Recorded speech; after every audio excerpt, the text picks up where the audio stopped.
Good morning, everyone. Welcome to morning meeting. And today we are joined with Artemis, our northern saw-whet owl ambassador. She decides to turn around or not. What do you think? As always, let me know where you guys are tuning in from today. If you guys have any questions, I would certainly love to answer them. I might have to move the camera a little bit just because she's looking at me, and of course I want you guys to be able to see her as well.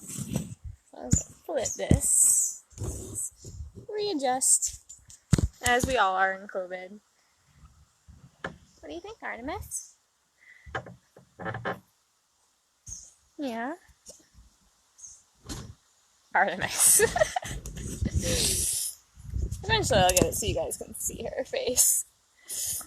So Artemis is a northern saw-whet owl. They're our smallest owls that we have around here.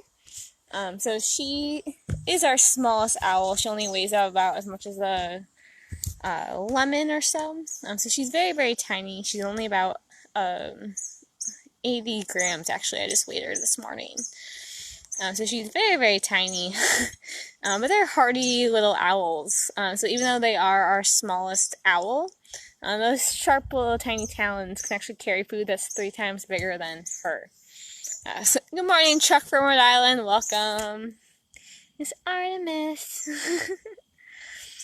So they are tiny, but they're fierce little predators. So we call these guys, as well as like our screech owls, our next smallest owl, we call them secondary predators. So that means that they hunt, but they are also hunted.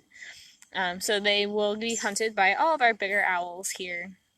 Those little talons are very, very sharp and fierce. Good morning, Navette from Nashua. Welcome. And you can see right now her feet are pretty bare. So like all of our raptors, she's in the middle of molting. So she doesn't have any feathers right now on like her eyelids and around her facial disc. And so her enclosure right now has little baby feathers all over the place. Right.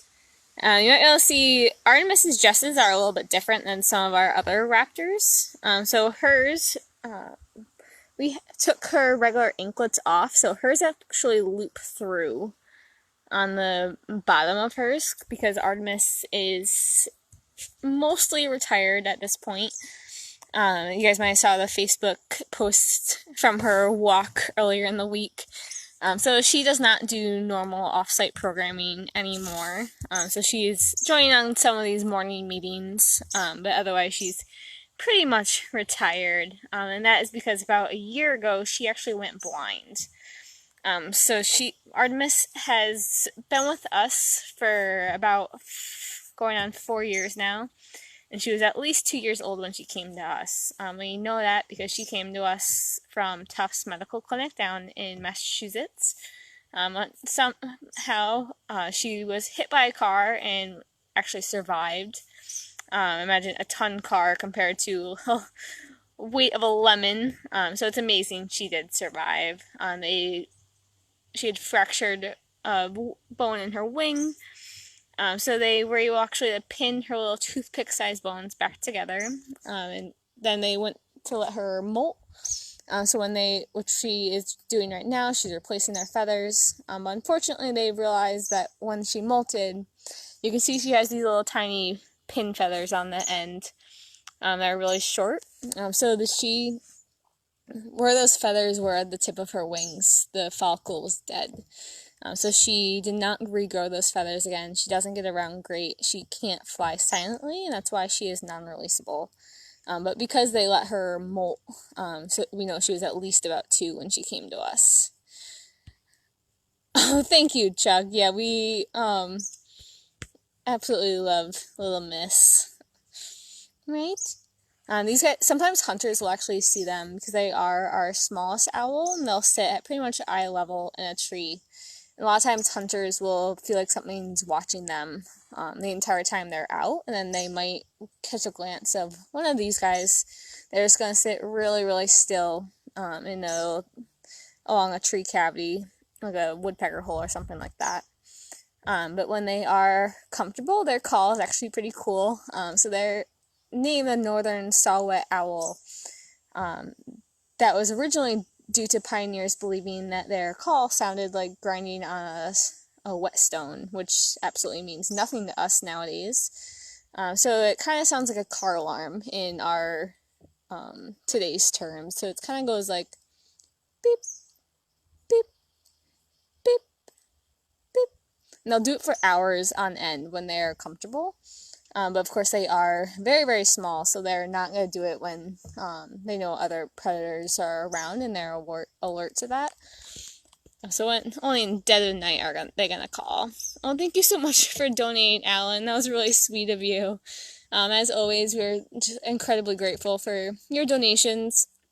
We don't receive any state or federal funding for the work we do. So we are grant and donation funded to take care of our 30 ambassadors as well as our 2,000 plus patients that we take annually into our wildlife hospital. So we could not do the work we do without your support. So thank you so much, Alan. That was really, really kind of you. Hi, Mom. Good morning. Good morning, Douglas. Yeah, she is absolutely beautiful. Hi, Dad. She is beautiful, Chuck. Right, Miss Artemis. Good morning, Kim. Hello. Yes, like I was saying before, she is, so that was her original story. She came to us as a at least 2-year-old bird. So she's at least about 6 now, which is pretty old for these guys in the wild. As like a lot of animals, there is a longer life expectancy in captivity, but it's never a certainty. So she is now pretty much retired. She doesn't go to off-site programming anymore. She really just does these morning meetings and virtual programs. That's really about it, because she went blind about a year ago. So she has a little bit of a different setup in her enclosure nowadays. She has a metal or a mesh enclosure that's set up around PVC piping. It's how we house our like small birds. In our baby bird room, there's many of these meshes set up. So that's how we care for a lot of our babies, and she's just in a super big version. So it's about 5 foot by 2 feet by 2 feet, I believe. So we set it up every single time she gets a clean every week, exactly the way it was, because she has no vision now. So sometimes you'll see her kind of moving her head like she's trying to hear her perches, which is really interesting to see. But we now know that she has no vision. She is an old owl, so that's why she doesn't do programming, just because she can't see. So anytime we go in there, we are talking to her entire time, just so she knows who's in there, what's going on, because she does get very easily spooked. So she's been kind of nice during the saving grace during this quarantine, because during the last winter she did have to come inside, but because she was unable to thermoregulate last winter, so we're not really sure what happened. She is old, because of the neurological issues possibly related to her car accident. It was just over time. So she lost her ability to stay outside last winter, even though every other winter up until last winter she would stay outside, where Lucy, who's a little bit bigger, our eastern screech owl ambassador, would actually come in when it went below 0, because the screech owls will migrate just a little bit farther south to even Massachusetts, Connecticut, because they really like bugs, and so they like moths and crickets. They will eat small mammals and smaller birds, but they will actually migrate where our saw-whets don't. So they will migrate in elevation, but they won't migrate south. So they do stay here year-round. They're hardy little birds, like I mentioned earlier. So they actually will cache and hide food when there's lots of mice, and then in the middle of winter when there isn't a whole lot of food, they'll actually take it out and de-thaw it, just like how we would take meat or anything out of the freezer. So they'll put it in those little tiny talons and tuck it up against their body and thaw the mouse, which is really, really cool. That's how they do stay here year round. Oh, the vet, your mission to help these beautiful creatures. More people in this world need this compassion to help those out. Oh, thank you so much, Navette. Yeah, we are really proud of the work we do. Our medical clinic is amazing. We're really excited to be into our new facility, hopefully soon to have all the medical tools that we really need. Right now, when our patients, our ambassadors need x-rays or stuff like that, they actually have to go down to the Hamptons, which is about an hour and a half round trip, which is really stressful for a wild animal. So we're really excited to have all those medical tools that we really need to have on site. We're going to have actual nature center, so all of our reptiles will actually be out. A lot of them do live in the back of our clinic at the moment, just because we don't have the facilities to house them for everyone to see them. We're going to have an actual nature center and classroom. So our clinic and our ambassadors and our education programming, we're all really proud of the work we do, and we couldn't do it without all of your support, so thank you.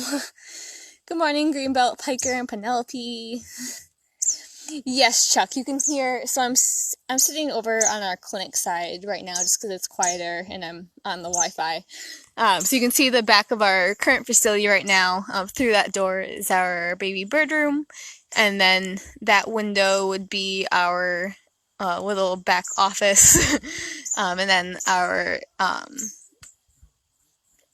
exam room and kitchen, all which are very tiny at the moment because we're always bumping into each other. And then I have the trailer behind me, which will house like bunnies, a lot of like our newspaper and extra sheets and towels and stuff like that we'll put in there. And then this is our songbird aviary. So we can house songbirds in some of our other ones, but this is specifically called songbird. So you can hear little friends saying good morning.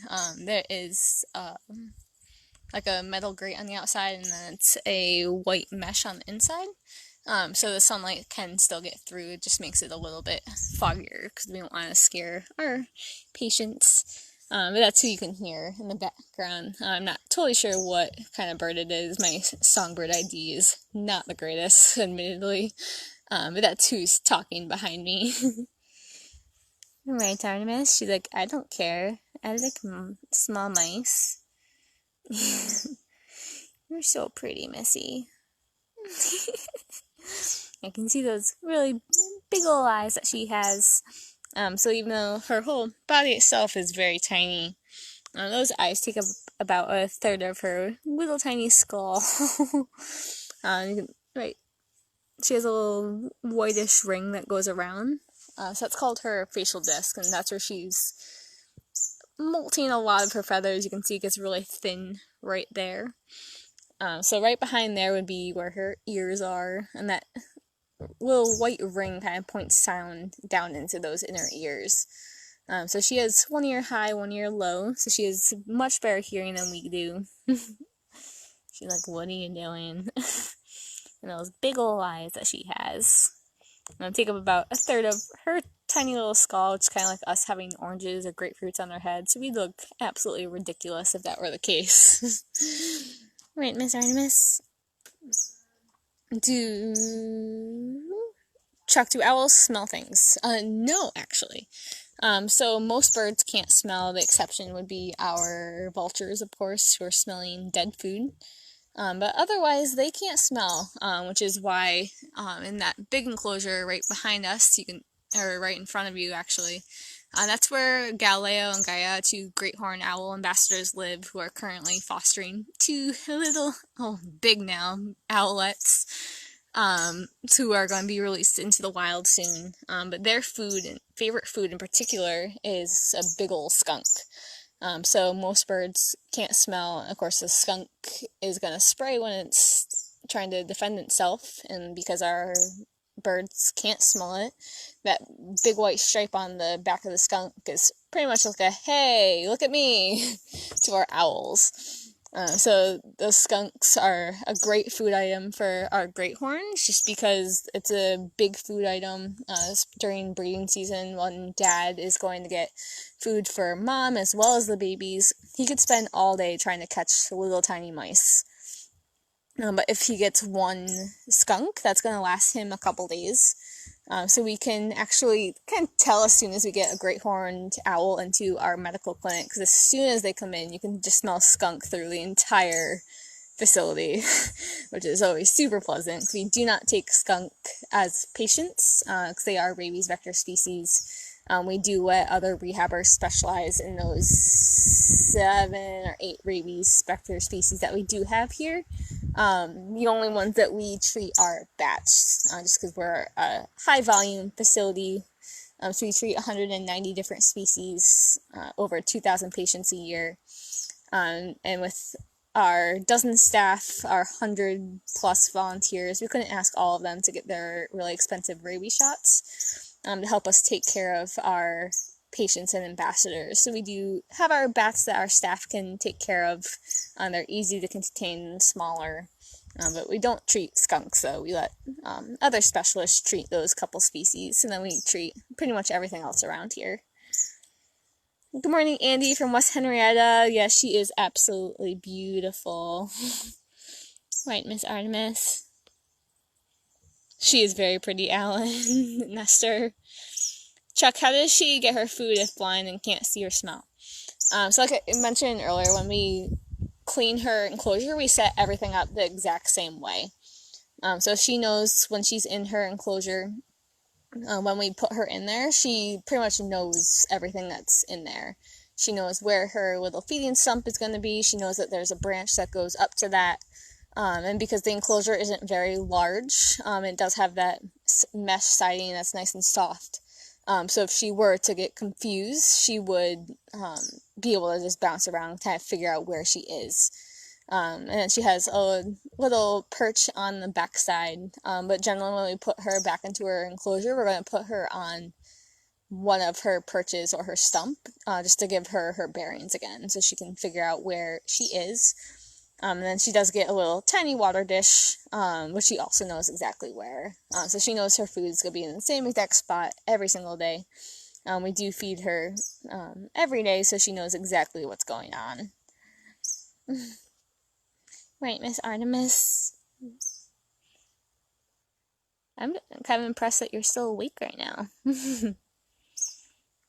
Like, I'm a professional. What are you doing? So sometimes she's very calm right now. Sometimes when she does get spooked, if there's a lot of commotion going on, you'll see her start turning her head back and forth, kind of like a scanning motion. It's common with blind animals to see that sort of behavior, and so that's always, of course, what we're trying to minimize is her stress level, which has been nice. Though, with us being close to the public, she was able to go back outside, and because we don't have the public here right now, it's been nice and quiet for her still. So that might change once we do open again, but right now she's really enjoying getting some sunshine and the wind and just being outside again. She did spend all winter in our medical clinic just because she couldn't keep herself warm. She'd bring her on walks, but it was never for extended periods of time. And then you can see her tiny little, naked little feet, which she hasn't grown feathers in quite some time. So we don't want her to get cold. We always have to worry because she is very, very small, obviously. And during winter, their weight fluctuates just so much, just in trying to keep themselves warm. So we do bring her in to help her minimize that fluctuation a little bit, so we don't have to worry about. We still do constant checks on her, but we don't worry her. Sorry. Right? You're so pretty. Oh, thank you, Jackie. She's definitely a local favorite, just because she is so tiny. But don't let her size fool you. She's a fierce little girl. Those talons, even though they're small, they are still very, very sharp, and so is that beak. That's why we still do wear the glove with her, just because it's not fun getting bitten or taloned by anyone, big or small. Sarah, do saw-whets typically grow winter feathers on their faces or on their toes? So normally, yeah, owls have feathered toes. So that's one way you can tell generally an owl talon from another species. A lot of our other raptors is because generally owls do have feathers that go all the way down their talons. So that's what their feet are called. I'm sorry. Feet are called, or talons. Oh, you're okay. Here, want that? That better? So generally they are very feathered, but now that she's older and has other, just older owl issues. Oh, you're okay. You're fine, I know. There's a car coming in. You're okay. What is going on? So generally, yes, but we believe that's part of the issue why she wasn't able to keep herself warm, as well as the extension of her head trauma from her car crash. Right. And whatever caused her to become blind. And we're very lucky to have a relationship with Dr. Claude, who is an eye specialist, and so she comes in periodically and will help us look at patients as well as ambassadors. So I think she looked at Artemis and Galileo, our male great horned owl. A couple weeks ago she came in, as well as a couple of our patients. But she does monitor her eyes and see what's going on. She's the one that confirmed what we believed, that she had gone blind about a year ago. Just because she wasn't acting like herself. When we asked her to step up, she may not realize where we were, what we were doing, or stuff like that. So we watched her behavior, and that's how we kind of figured out that something was going on. And so she confirmed that she was indeed blind now.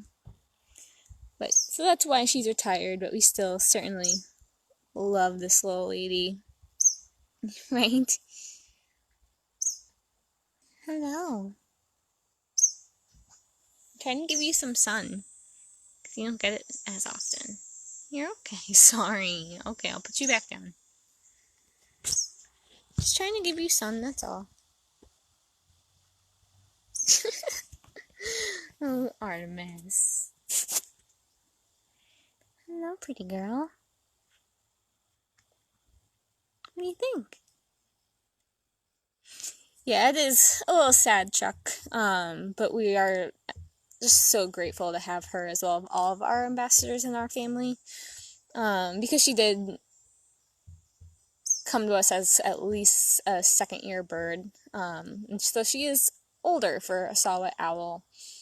So we're very grateful for all of our time with our ambassadors. And even though she is semi-retired, she doesn't do much more programming than these morning meetings. She's still getting her walks to get some sunshine. So she just kind of gets to live out her days and relaxing, just like Grace, our Broadwing hawk. She only does one off-site program a year, and that's during migration season in the fall. So she's pretty much retired, as well as Artemis. So they still get to go on walks and stuff. They just get to relax a little bit more. Right. But with her initial injury, the car accident, though, it is something very easily preventable by humans. So what happens is I'll very openly admit it. I used to throw my apple cores, banana peels out the window because it was food. It was going to go back onto the earth. It was going to biodegrade. It was okay. It wasn't plastic or other litter. It was food. But what happens, though, when we throw those food scraps out the window is a mouse or a squirrel or some other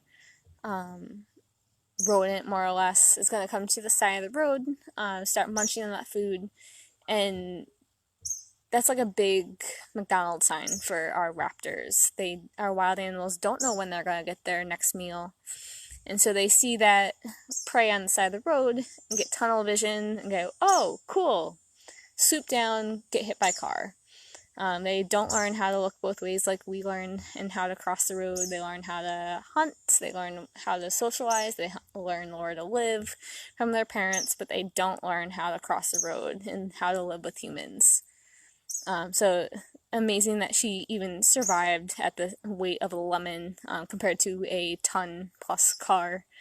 And the fact that Tufts was able to pin her little toothpick-sized wing bones back together is just amazing.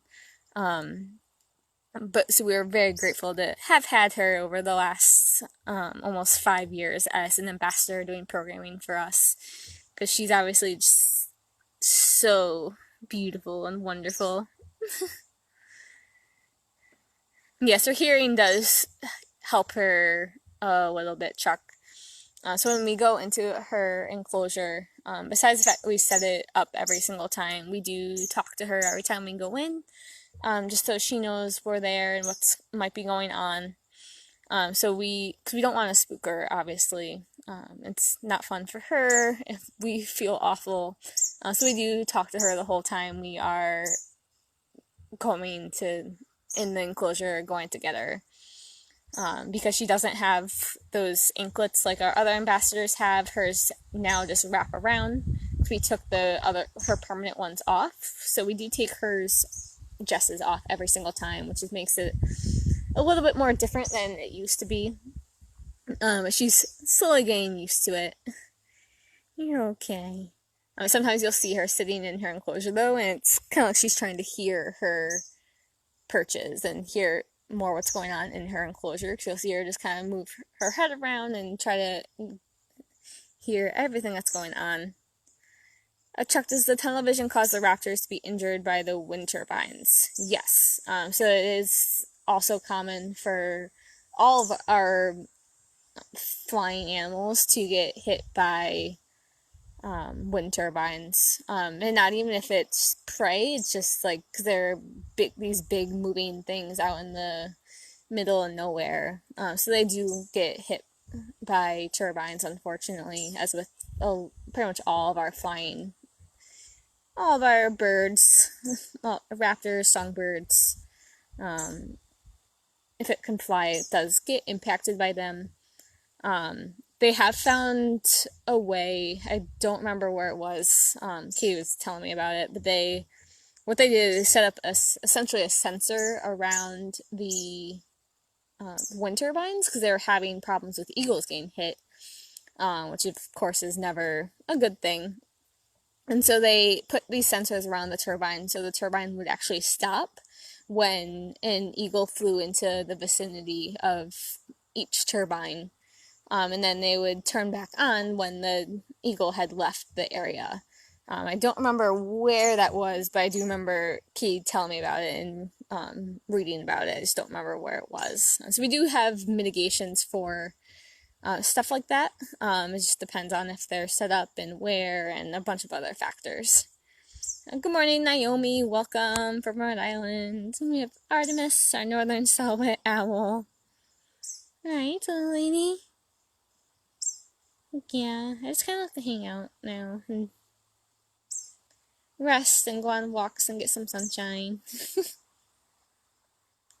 Hello, pretty girl.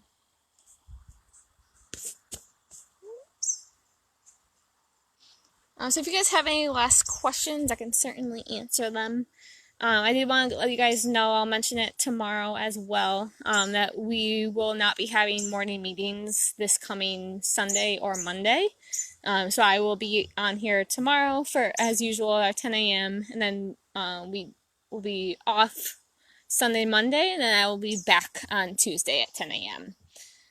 So I'll mention it tomorrow as well, but we just wanted to give you all a heads up, because just limited staff right now, so we will be off those 2 days, and we'll be certainly back as normal on Tuesday morning. Right, miss?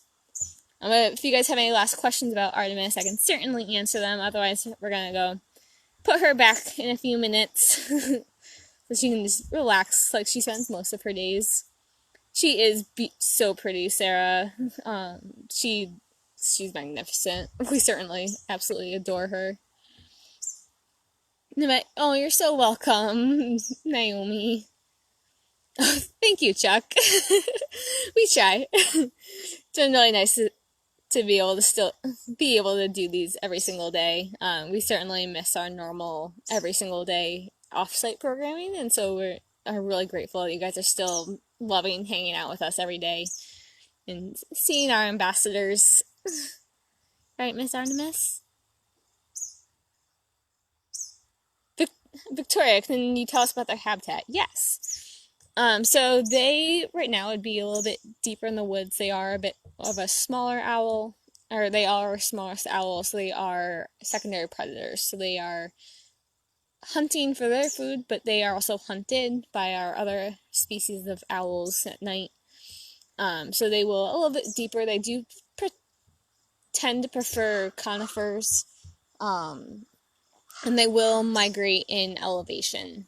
So they will go more of like high up in the whites to the base of the mountain. But they're not going to go south necessarily. They're not going to go fly like our screech owls would to Massachusetts, Connecticut to get farther south. They're just going to go more in elevation, so like down to the seacoast where it is lower.